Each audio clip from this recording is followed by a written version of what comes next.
Hi, I'm Danny Abe, executive producer at 343. And this year at E3, we're really excited to announce Halo Anniversary to the world. We wanted to give an example of campaign, so we used Silent Cartographer to really highlight some of the exciting features we're developing for the game. And now we want to share this with the rest of the world. So this is really your chance to get a behind-the-scenes peek at what we're doing with Halo Anniversary. Hope you enjoy. Okay, so let's dive right in and take a look at Silent Cartographer. This is exactly the same demonstration we gave to the press at E3. In fact, this is exactly the same build. So the exciting thing is that this build has come a really long way since we showed this at E3. It's kind of funny for me to look at it now and say, hey, the game looks much better now. So the first thing you're going to see immediately on the fly-in is the graphical upgrade. I mean, the game looks fantastic. We spent a lot of time really lovingly bringing this into the current generation and, working very hard to make sure that this looks like a current generation title, something everyone can look at and just say, wow, this game looks fantastic. But the big test is really, how does it feel? So let's take a look. So we're going to charge the beach here. First thing you're going to get a taste of when you pick up this game and start playing is that this plays exactly like the original. That was a core development principle for us, is this game needed to play exactly the way it did 10 years ago. I mean, this is the game that launched a generation of shooters, so we had to make sure that that feeling was identical to that experience that everybody remembered 10 years ago, because this is really a gift to the fans. This is a way to relive the experience of playing Halo 1 for the first time, so we really wanted to make sure it was identical. And the way we did that was actually a fun technical trick. We're actually running portions of two engines at the same time.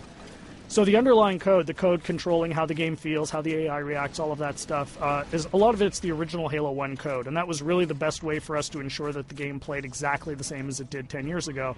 But on top of that, we've layered a new graphics engine that allows us to, make the game look fantastic and look like a current generation title. So it's really a great mix of the two. So at the end of the day, your Halo fan gets a game that plays exactly like they remember, but looks like a current generation title. We get some other benefits from this as well. As I said earlier, and I say this all the time, the primary goal for this game is to make sure Halo fans can relive the experience of what it was like to play 10 years ago.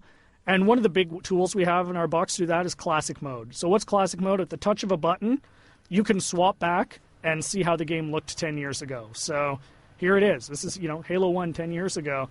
And it's really a magical feature for Halo fans, because this just lets you go back in time and see exactly how this game looked 10 years ago. But the fun part is you can come back at any time.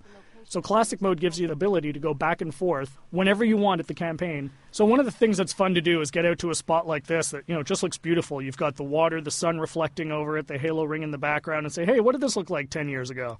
Touch a button, and there it is, right? I mean, it's really, really, really a lot of fun to go back and forth between the two modes. And this is something I personally get the most excited about. And I think, the fans are really going to love it too. This was definitely a big win at E3. As you can see, the other benefits you get from the new version is you've got the splash effects, the dust effects as you get back onto the beach. The game just looks great. The other thing that's fantastic is for the first time, we're going to have co-op over live for the campaign. So you can hop onto the Warthog with a buddy and just plow through this game and, start mowing down grunts and elites and, just team up with a friend. Get on, go, hook up on live and play through the campaign together. And, we think people are really going to love that too. I often say, what would Halo 1 be without the Magnum? And, of course, the Magnum's back. Everyone remembers that fantastically overpowered pistol that just enabled you to walk through and just mow through hordes of enemies. Tremendous amount of fun. So, we're excited to bring that back as well.